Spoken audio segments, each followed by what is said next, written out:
My name is Jason Baggaley and I'm the Fund Manager of the Aberdeen Property Income Trust, otherwise known as API. The NAV in Q2 increased, so we've seen a stabilisation of valuations and indeed an increase in valuations within the industrial sector in particular. One of the reasons we had a good Q2 was that we've got a high exposure to the sectors which have seen valuation increase. So logistics, industrial properties, and also some retail warehousing.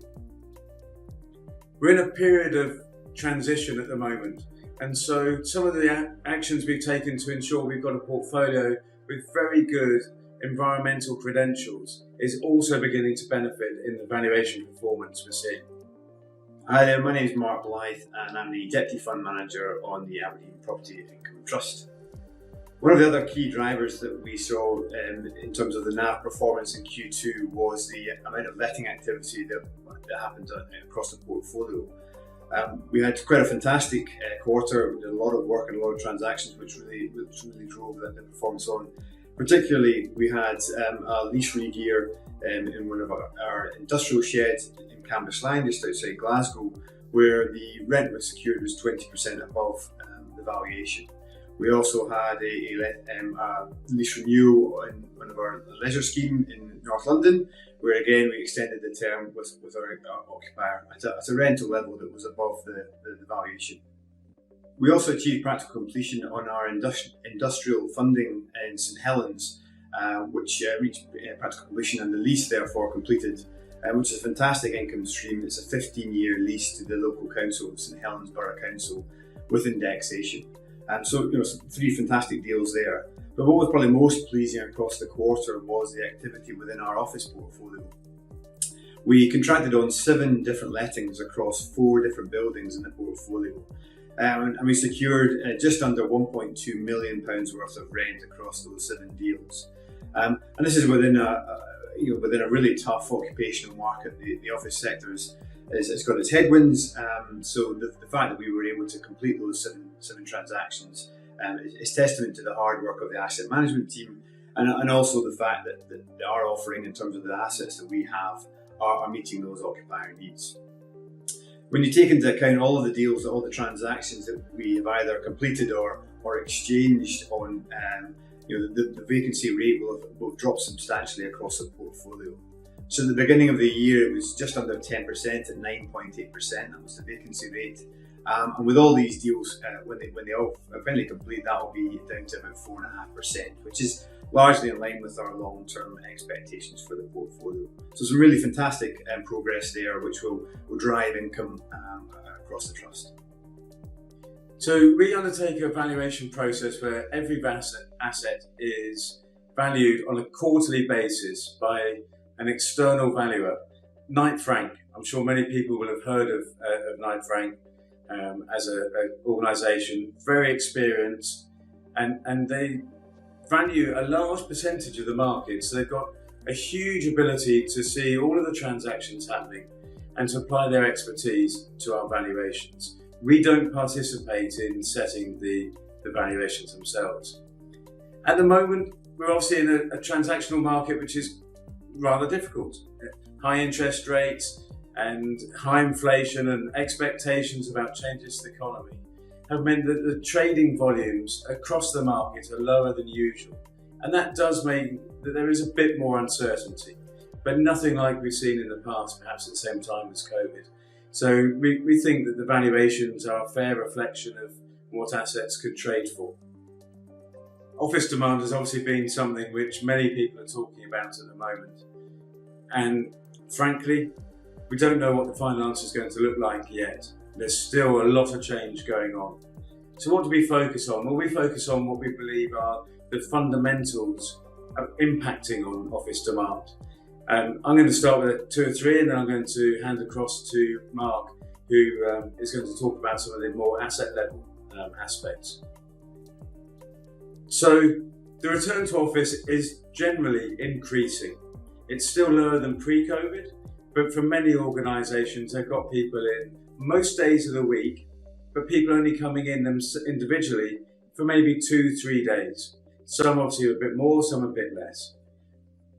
Organisations are going to have to work out how to accommodate that. Everyone seems to want to go to the office on Tuesdays, Wednesdays and Thursdays, but prefer to work from home on Mondays and Fridays.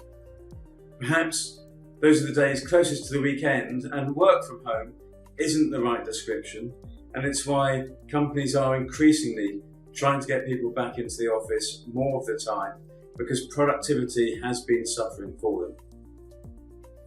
What we try and do is ensure that we've got offices which are located in areas which are easy to access.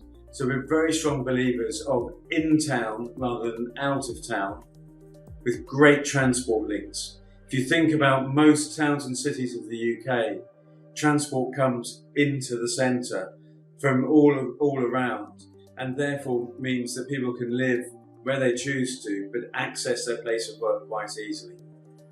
And for individuals to be able to feel they can travel easily and safely to their place of work is really important, and that's something we focus on. There are other aspects as well. I'm going to hand across to Mark, who's going to talk about some of the more asset level impacts. As Jason said, there's definitely a changing requirement or different needs from occupiers. We're definitely seeing a flight to quality in terms of occupier demands, and that's quite different to a flight to prime. Prime being perhaps a prime building being the best building in a particular location. But it's not necessarily that, because not every occupier can afford the levels of prime levels of rent. So what we're really focusing on is trying to ensure that we offer the best quality of accommodation within a particular price point that we think occupiers are going to look for. And that's something that we really focus a huge amount of time on, is ensuring that our buildings add the levels of amenity that occupiers in today's market demand. So using an example, we have our building in Hagley Road in Birmingham, where we've installed some fantastic amenity in that building. We've got a ground floor cafe, restaurant with soft seating, great for informal meetings, and also getting a bite of lunch or taking a coffee in the afternoon.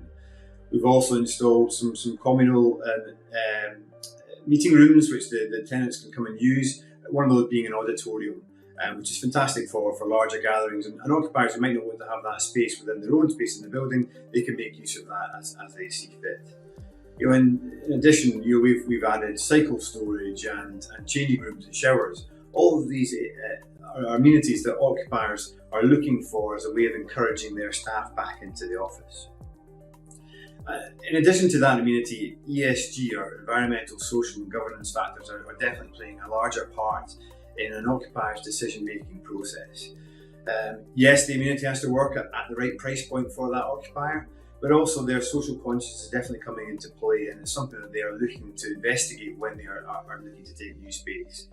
So we assess all of our properties to try and see where there's opportunities to ensure that we are undertaking as much environmental improvements as we can, whether that's with the EPC, or is there some outdoor space that we can incorporate? Is there opportunities for biodiversity? Can we put solar panels on the roof?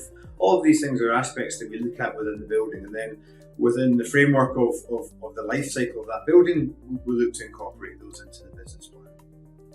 From a social perspective, we're very keen to see that our buildings integrate themselves into the local community. And again, not maybe sticking one property, but Hagley Road. We spoke to all of the occupiers in that building to say, is there any local charities that you support that may want to make use of these communal meeting rooms that we have? And it's just a means of trying to integrate the building into the local community and really improve that sort of social aspect of ESG.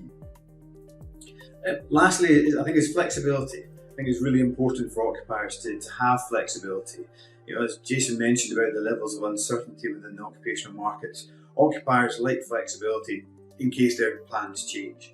And one aspect that we're looking at, or we're doing a lot of, is fitting out the space. So we will undertake a fit out which might historically have been termed the tenant's fit out. So this could be the desks, the meeting rooms, the breakout areas, everything that the occupier essentially would need other than just their laptop. And by installing that, the tenant can come in quicker. They can also have a better imagination around what their space is going to look like and how they're going to operate out of that space. The attractions for us is that we get an enhanced level of rent, and we also need to offer a lower level of incentive to the occupier, so the deals can happen more quickly. And also from a sort of sustainability point of view, there's a good chance that were that occupier to leave at the end of their lease, that some of that fit out can be used and reused for an incoming tenant. So there's again an environmental factor to that, and it's a far more sustainable means of operating. And that's really having a focus. And we're seeing some really good traction in terms of our lettings. And probably the majority of our lettings just now are on this fitted space, which has been really, really positive. Thanks very much for watching. I hope you enjoyed this snapshot of what's happening on API. If you have any other questions or want to get in touch, then the contact details are there, or come to our website, and there's more information and literature on the website. But thanks very much for watching.